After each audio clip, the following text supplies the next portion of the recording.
이루시는 방식 성경을 읽어봤습니다.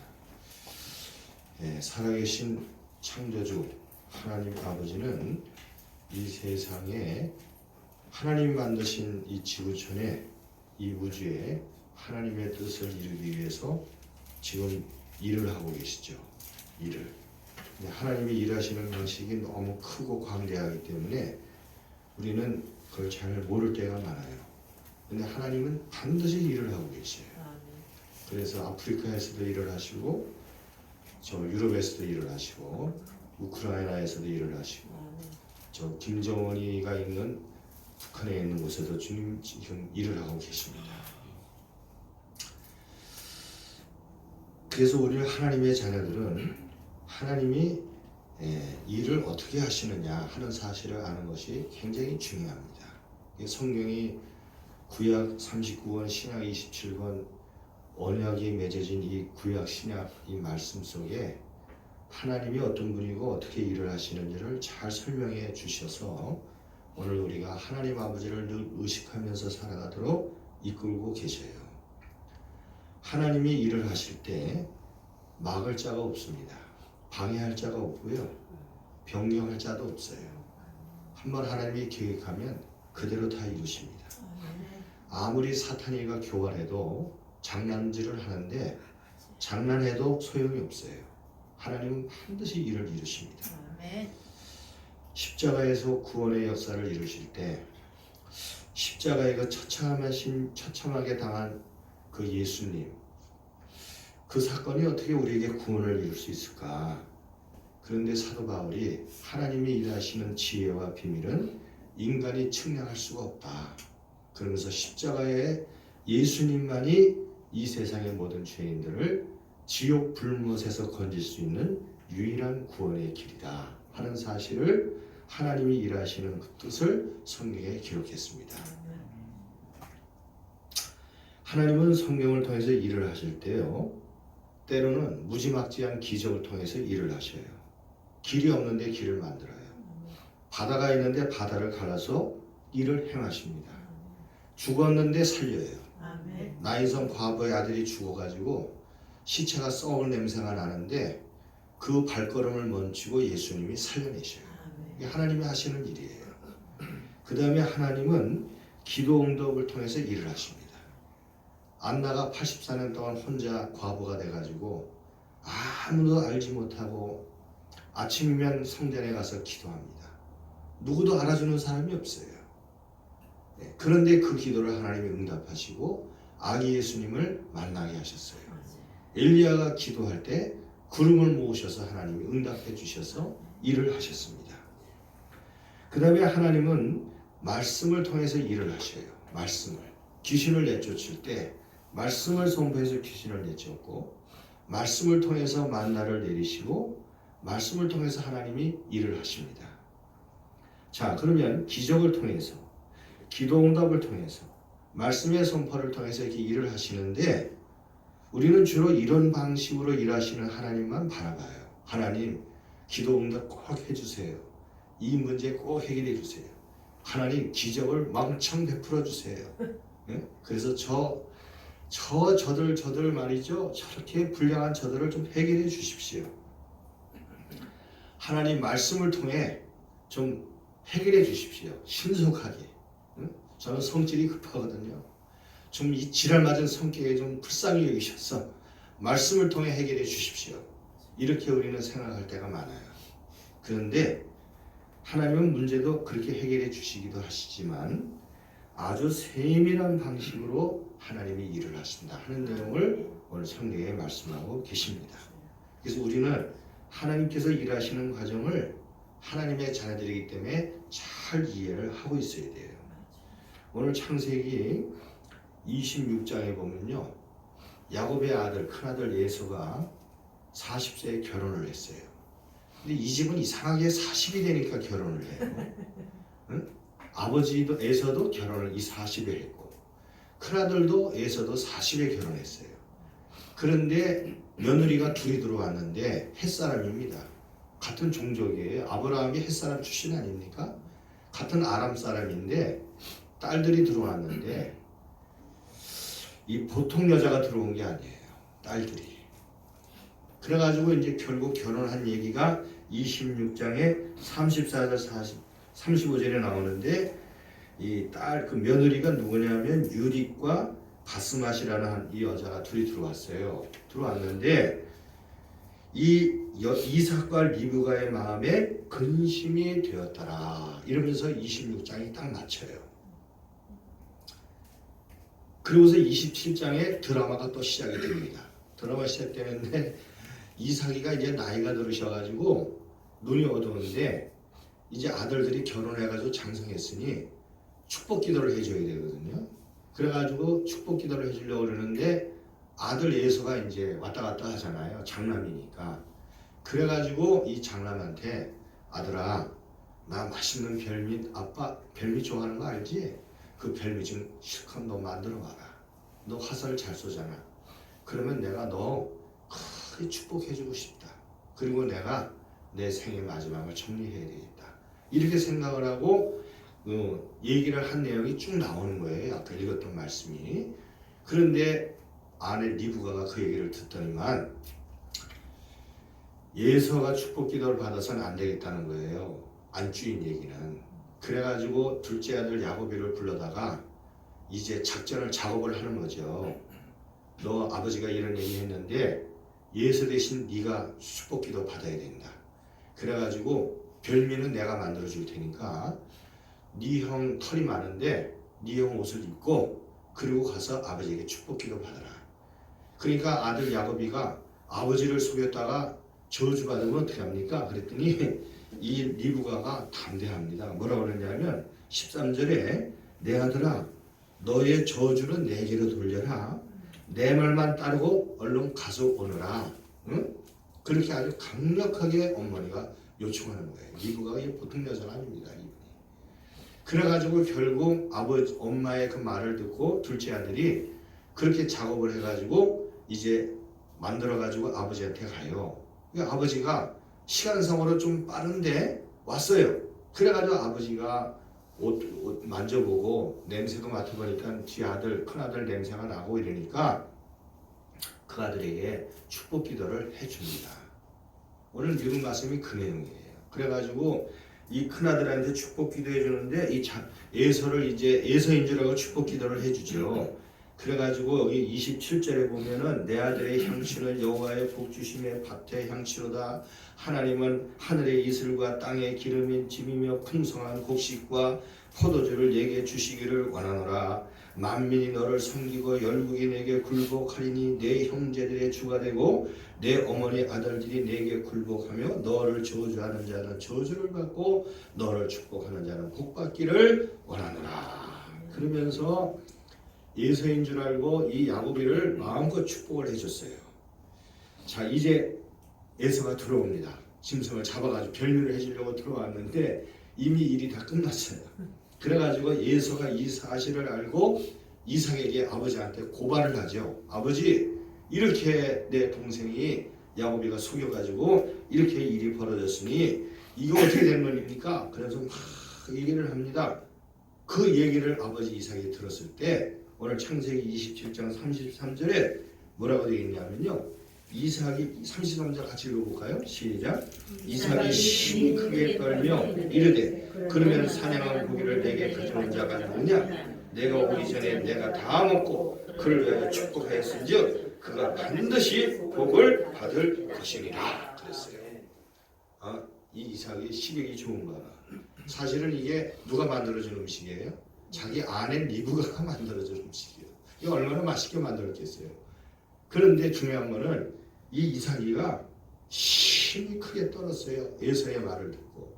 이 심히 크게 떨었다는 말이 우리는 그냥 심히 크게 떨었다는 얘기인데 이 히브리 원문에 보면요. 벌쩍 일어나가지고 부들부들 떨었다는 거예요. 벌쩍 일어나서 부들부들 떨었다. 자, 그러면 34절에 예서는 어땠느냐? 34절에 보니까 같이 읽어보겠습니다. 예서가 그의 아버지 말을 듣고 소리를 내어 울며 아버지에게 이르되 내 아버지여 내게 축복하소서 내게도 그리하소서. 그러면서 이 예서가 울면서 아버지한테 매달리는 거예요. 아버지, 막 매달려요. 이제 집에 큰 소요가 터졌어요. 나중에 이제 다 아시겠지만 이삭의 아들 에서가 이제 작심을 합니다.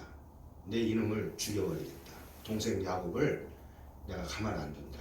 나를 감히 속여? 아버지도 속이고.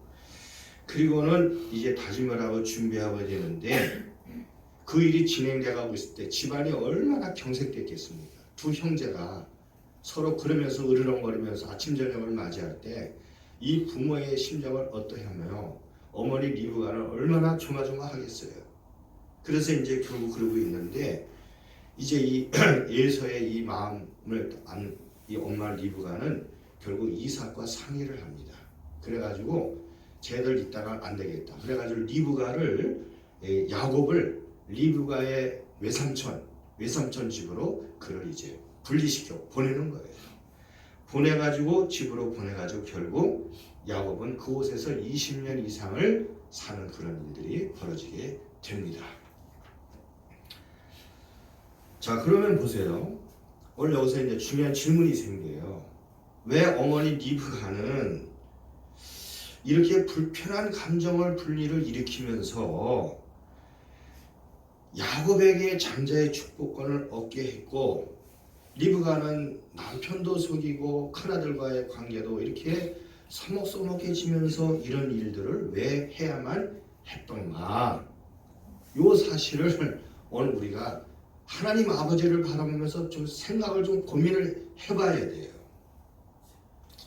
자, 사도 바울이 나중에 요 장면을 굉장히 영적으로 해석을 했어요. 사도 바울이 영특한 분이거든요. 영적으로 해석해가지고 뭐라고 해석했냐면 아까 의정인 목사님 마저 읽어준 것처럼 로마서 9장 11절에서 13절에서 뭐라고 이 부분을 해석해 주냐면요. 그렇게 해석해 준 거예요. 9장 11절 13절에 그 자식들이 아직도 나지도 아니하고 무슨 선한 일을 행하지도 아니했어요. 어머니 뱃속에 있습니다. 이 에서와 야곱이 있을 때 택하심을 따라 되는 하나님의 뜻의 행위로 말미암지 않고 오직 부르시는 이로 말미암아 서게 하려 하사 리브가에게 이르시되 큰 자가 어린 자를 섬기리라 하셨나니 기록된 바 내가 야곱은 사랑하고 에서는 미워하였다 하심과 같으니라. 이렇게 사도 바울이 하나님의 영을 받아가지고 이 문제를 쓴 겁니다. 이 바울이. 그래서 여기에 보면 이 일들이 가정에서 벌어진 이 일들에 관한 것들을 오늘 뭐라고 말씀했냐면 하나님의 약속을 이루시려고 하나님의 주권, 부르심, 그 다음에 선택을 통해 가지고 야곱이 아니고 결국 예서가 아니고 야곱을 통해서 하나님이 이 일을 이루시게 된 것이다. 이렇게 지금 이 바울은 여기서 정리를 해주거든요. 자, 그러면 이삭의 입장에서 생각할 때 리브가의 입장에서 그 당시로 돌아갑니다. 이삭과 리브가의 입장에서 생각해 보면 이런 일들이 속이고 뭐 음식 만들고 옷 입히고 이런 일들이 벌어지기 전에 하나님 아버지께서 눈이 어두운 이삭에게 꿈에 나타나시든지 좀 확실하게 야 이삭 너 아들 둘 있는 거 아는데 미안하지만 에서가 아니고 야곱이다. 그러니까 야곱을 장자로 축복해주라. 이렇게 분명하게 선을 거주는 작업이 있었다면은 야곱도 이삭도 알았을 거 아니에요? 그렇잖아요? 어머니 리브가도 알았을 거 아니에요? 근데 여기 바울이 리브가가 이미 뭔가 알고 있었다 이렇게 표현을 했어요. 로마서 9장에는. 그래서 하나님이 약간의 맛은 보여줬어요. 기미는, 요런 기미는. 그 내용이 어디냐면요. 창세기 25장에 보면 창세기 25장에 25장 13절에서 26절에 나와요. 창세기 25장 13절에서 창세기 25장을 피했죠. 거기 21절 죄송합니다. 창세기 25장 21절에서 23절까지 같이 한번 읽어보겠습니다. 시작. 이삭이 그의 아내가 임신하지 못함으로 그를 위하여 여호와께 간구하매 여호와께서 그의 간구를 들으셨으므로 그 아내 리브가가 임신하였더니 그 아들들이 그의 태 속에서 서로 싸우는지라 그가 이르되 이럴 경우에는 내가 어찌할꼬 하고 가서 여호와께 묻자온데 여호와께서 그에게 이르시되 두 국민이 내 태중에 있구나 두 민족이 내 복중에서 나누리라 이 족속이 저 족속보다 강하겠고 큰 자가 어린 자를 섬기리라 하셨더라. 이렇게 말씀되어 있어요. 약간의 맛은 하나님이 이삭에게 보여줬어요. 왜냐하면 이 이삭이 40에 결혼했는데 결혼을 못해요. 아기를 못 낳아. 그래서 20년 후에 이제 아기가 태어나는데 아내 리브가를 위해서 기도를 했더니만 하나님이 그 기도를 통해 하나님이 이제 응답을 주신 거죠. 두 백성이 태어날 것이다. 두 민족이 되는데 큰 자가 어린 자를 섬긴다. 이렇게 말씀하셨어요. 그리고 이제 이 말씀을 하신 다음에 시간이 쭉 이제 지나간 거죠. 시간이 지나갔는데 이삭이 영적으로 깨어가지고 이거를 계속 기억해가지고 이게 무슨 말씀인가 이게 무슨 뜻인가 이렇게 관심을 두고 있었으면 모르는데 뭐 나이가 들고 살다 보니까 눈도 침침해지고 이게 다 잊어버렸던 거예요. 잊어버렸는데 결국 이제 자기 인간의 생각대로 그래도 장자에게 복을 줘야 되지 않냐 그 생각이 그 마음을 지배한 거죠. 큰 자가 작은 자를 섬기리라는 개념을 깨닫지를 못한 거예요. 그래가지고 큰 아들 먼저 해주겠다 이렇게 생각을 했는데 리브가는 야곱을 해줬단 말이에요. 자, 그럼 보십시오. 이런 일이 벌어지는데 지금 하나님은 위에서 이 가정을 통해서 계속 일을 하시려고 움직이고 계시죠. 이렇게 움직이고 계시고 밑에서 지금 이 집에서는 지금 그런 일이 벌어지고 있다는 말씀이에요. 자, 그래서 보십시오. 왜 하나님이 그러면 이런 계획을 가지고 계셨으면 그냥 간단하게 에서가 아니고 야곱이다 이렇게 해가지고 이 말씀 속에 기록해가지고 에서가 먼저 태어났지만 그렇지만 야곱이 하나님의 언약을 받아야 되기 때문에 하나님이 야곱을 세워서 하나님의 역사를 이루신다. 이렇게 간단하게 정리하면 끝나는데 왜 이렇게 이 가정의 이 문제를 이렇게 시시콜콜이 얘기를 하셔가지고 뭐 또 고기를 만들어주는데 옷을 갈아입고 또 이렇게 해가지고 며느리가 들어왔다 이런 얘기들을 시시콜콜이 이렇게 쭉 기록해 놨느냐 이 말씀이에요. 이게 오늘 우리들이 알아야 될 핵심이라는 말이에요. 하나님이 어떻게 오늘 우리의 생활 속에서 깊숙이 관여하셔서 일을 하시는지를 우리에게 지금 하나님이 말씀하시고 싶은 거예요. 자, 그럼 보십시오. 그럼 왜 이 일을 주도적으로 지금 리브가가 지금 이 일을 주도했단 말이에요. 예서가 아니고 아버지는 예서인 줄 알았는데 리브가가 야곱으로 바꿔버렸어요. 그럼 왜 이런 축복권을 이렇게 바꿔가지고 속이면서 문제가 일어나는데 이 일을 했느냐? 그 이유는 사도 바울은 나중에 로마서 9장에서 굉장히 영적으로 해석을 했어요. 예서가 아니고 야곱이었다 이렇게 영적으로 해석을 하지만 그러나 이 문제가 진행이 되는 과정은 그렇게 영적이질 않아요. 아주 개인적이고 감정적인 문제로 인해서 이 일이 진행이 된다 하는 내용을 지금 하나님 아버지께서 말씀을 통해 우리에게 알려주시는 겁니다. 그 내용이 뭐냐면 아까 창세기 26장 34절 35절에 에서가 결혼을 해서 두 며느리가 들어오잖아요.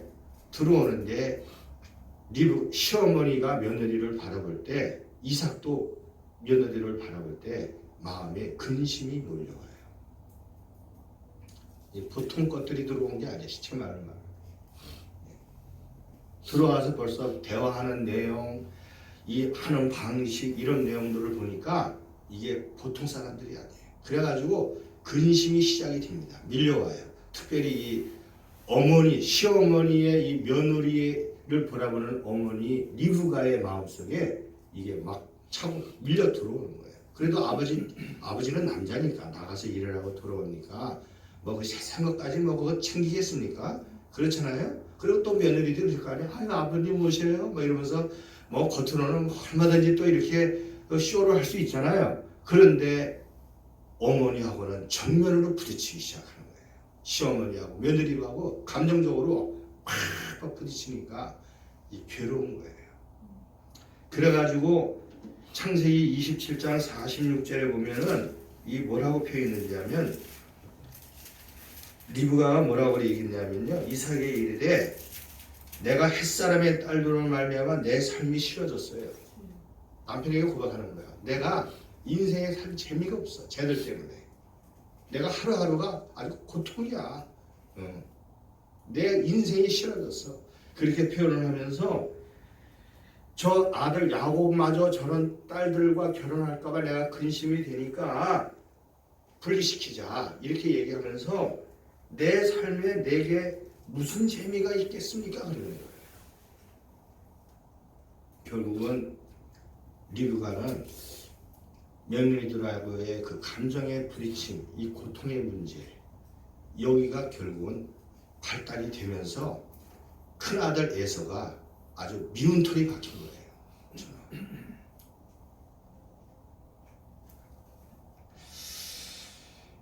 결국 시어머니의 가슴앓이, 며느리들의 불량한 행동, 가정의 감정 이런 것들을 통해 가지고 결국 야곱을 결국 축복 기도를 해주는 일로 바뀌게 되는 것을 여기서 자세하게 기록을 해준 겁니다.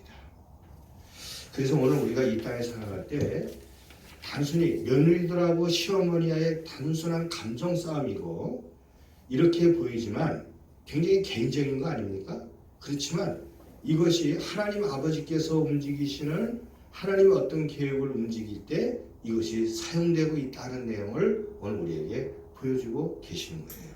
그래서 굉장히 개인적이고 순간적인 행동들을 갖지만 거기 배후에는 하나님이 움직이시는 손길이 있다 하는 내용을 오늘 우리에게 말씀하고 계시는 거죠. 물론 중요한 것은 이런 행동에 대한 책임은 본인이 져야 돼요. 하나님이 인간을 만드셨을 때 자유의지를 주셨잖아요. 그렇죠? 리브가가 그 며느리들을 데리고 살 수도 있는 거고 내칠 수도 있는 거고 이렇게 자기 자유의지가 있어요. 그런데 리브가는 이 며느리들에 대한 감정을 지금 이제 어떻게 보면 자기 아들들을 통해서 지금 표현하고 내 삶에 무슨 재미가 있습니까? 쟤들을 보는 게 또 야곱도 저런 종류의 며느리를 또 얻어와가지고 나를 어떻게 하려고 그래요? 이러면서 남편한테 지금 한바탕 하는 거 아닙니까? 지금 이런 감정 표현을 하는 이런 부분들에 대해서 결국 거기에 대한 선택과 행동에 대한 거 리브가는 야곱을 하면서 아버지한테 내가 저주받으면 어떡합니까? 그랬더니 리브가가 저주는 내게 돌려라. 응? 그러면서 이제 얘기를 했잖아요. 그리고 야곱은 결국 어머니하고 탁 계획을 맞춰가지고 형 에서를 숨기고 아버지 이삭을 숨겼잖아요. 자, 이런 일을 할 때 그가 한 행동에 대해서 가정의 불화가 일어나고 어려움이 일어났는데 거기에 대한 책임은 누가 지느냐? 고통은 리브가하고 야곱이 진다는 내용도 성경은 쭉 이렇게 주시는 거예요. 그래가지고 보십시오. 리브가는 마음고생을 많이 합니다. 에서 때문에 마음고생 많이 했죠. 자기 둘째 아들 자기 친정으로 보내가지고 20년 동안 기다리면서 마음고생 많이 했어요. 그리고 이제 이 야곱은 외삼촌의 집에 가가지고 20년이 넘도록 고생을 하면서 이 속여서 뭔가를 쟁취하는 이런 일들이 야곱의 생애에 계속해서 반복이 돼요. 반복이 됩니다. 그래가지고 결국 그 외삼촌 라반을 통해서 20년 동안 살면서 인건비도 받지 못하고 계속 노동 착취를 당해요. 거짓말로 노동 착취를 당하는데 하나님이 그래도 지켜주셔가지고 양떼와 소떼를 끌고 아내와 자식들을 데리고 나오지요. 그러다가 창세기 34장에 가면은 딸 디나, 막내딸 디나가 세겜의 추장 하몰의 그 아들에게 강간을 당해가지고 어려움이 생겼는데 거기서 이제 속이는 작업이 또 일어나요. 그 아들들이 가가지고 자기 여동생을 보복하기 위해서 그 세겜 땅 추장 하몰에게 할례를 행하라. 그러면 너희들과 같이 살겠다. 이렇게 속여놓고는 할례를 행한 다음에 레위하고 시므온이 나가가지고 칼로 다 죽입니다. 그래가지고 야곱이 그 사실을 알게 돼가지고 얘들아 가나안 땅에다 이런 더러운 짓을 벌였으니 우리가 어떻게 살겠느냐. 그러면서 아주 탄식을 하는 내용이 거기 나와요. 그 다음에 이제 또 요셉 때문에 또 속임을 또 당하잖아요. 그렇죠? 요셉 끌려갔죠. 형들이 팔아먹었죠. 팔아먹었는데 죽였다고 속임 당하죠. 나중에 이제 그가 가서 이제 이집트 땅에서 그걸 만나는 작업이 일어나는데 야곱이 그러잖아요. 바로왕한테 험악한 세월을 내가 살았습니다. 그렇게 고백을 해요. 그러니까 속인 것 때문에 속인 거에 대한 대가는 치러요. 자, 그래서 그러면서 하나님은 그 며느리하고 시어머니의 감정의 문제를 하나님이 통해 가지고 결국 어떻게 야곱을 어떻게든지 축복 기도를 받게 하죠. 그렇죠? 그래서 아까 로마서 9장에 사도 바울이 말했던 그 말씀이 이루어지도록 하나님이 일을 진행시켜 나간다는 거예요. 자, 그래서 오늘 여기서 우리는요, 이것을 오늘 우리들의 삶에 그대로 적용을 할 수가 있어야 됩니다. 그래서 오늘 저나 우리 성도님들이 우리 순간순간 눈에 보이는 문제들, 저게 내 화분 덩어리야. 저 며느리 때문에 내가 아주 살기가 싫어. 제 우리 집에 들어와가지고 문제 생기네. 저 사위 때문에 내가 아주 골머리를 아프네. 집안마다 문제 없는 집이 없어요. 내가 쟤 때문에 내가 하나님 앞에 무릎을 안 꿇을 수가 없네. 이런 문제들이 우리 속에 막 감정을 일으키잖아요. 그런데 이런 모든 감정, 나의 아픔, 고통들 가운데 이런 모든 것들은요, 하나님이 다 주관하고 보고 계시면서 일을 하시기 때문에 그 주님 앞에 우리가 맡길 수 있는 믿음의 마음이 있어야 한다는 내용을 말씀하고 있어요. 그 다음에 또 하나는 하나님이 우리를 깨닫게 해주시고 하나님이 인도해 주시옵소서. 그런 간절한 소망을 우리가 가져야 되고요. 그 다음에 이 세상의 모든 갈등들의 문제를 하나님이 만지셔가지고 결국 리브가의 문제, 야곱의 문제, 그 다음에 속이는 문제, 이런 모든 문제를 다 만지셔가지고 결국은 누구의 뜻을 이루시죠? 하나님 아버지의 뜻을 결국은 이루어 가신다 하는 내용을 우리가 믿음의 눈으로 바라볼 수 있어야 돼요.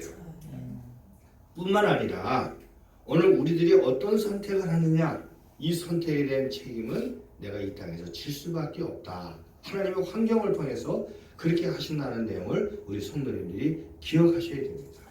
그래서 오늘 우리가 이런 문제들을 만날 때 한번 생각해 보시죠. 내가 리브가고, 그렇죠? 하나님이 큰 자를 작은 자를 섬긴다. 그 다음에 에서는 지금 며느리들을 데려왔어요. 감정 충돌이 일어납니다. 저런 문제를 바라볼 때 하나님을 위해서 지금 어떤 일을 진행하고 계시다. 이렇게 우리가 바라볼 때 오늘 우리는 과연 리브가나 야곱처럼 이 일을 처리해야 했느냐 하는 질문이 우리에게 생기죠. 우리 이렇게 처리해야 되겠습니까?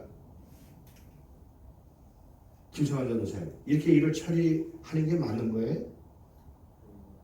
그건 아니죠. 네. 이렇게 처리하면 안 된다는 거예요. 우리는 이것을 볼 때 하나님이 저렇게 문제들이 생기고 어려운 문제들이 며느리가 내 마음을 아프고 힘들게 하고 내 감정을 불러일으키고 막 힘들고 어려운 일이 생길 때 그 뒤에는 하나님이 하시는 뭔가 일이 있구나 지금. 그렇지? 그렇게 바라봐야 된다는 거예요. 그래서 내 감정대로 처리하지 말고 내가 한 대로 심게 되고, 그렇지만 고통은 내가 당하지만 하나님의 뜻은 반드시 이루어진다. 이 사실을 우리가 바라보면서 하나님, 나는 힘듭니다. 쟤들 때문에 힘듭니다. 나 며느리 때문에 사위 때문에 힘듭니다. 그러나 하나님의 뜻은 뭔가 이루어질 것이고, 하나님 내가 여기서 어떻게 내가 처신을 하고 해야 될지 나의 마음을 다스려 주시고 하나님 길을 인도해 주십시오. 그러면서 우리가 주님이 주시는 그 마음으로 이 문제를 해결해 나가는 과정을 밟을 것을 우리에게 말씀하고 계시는 거예요. 그래서 신약성경에 베드로후서 1장 3절에서 10절에 뭐라고 되어 있냐면요. 베드로후서 1장 3절에서 10절 한번 찾아보실래요? 사도 베드로가 이런 일들을 많이 경험했어요. 1장 3절에서 10절에 같이 한번 읽어보겠습니다. 시작. 이 신기한 능력으로, 베드로서 1장 3절 10절 같이 읽어봅니다. 시작. 이 신기한 능력으로 생명과 경건에 속한 모든 것을 우리에게 주셨으니 이는 자기의 영광과 더불어서 우리를 부르신 이를 알므로 말미암음이라.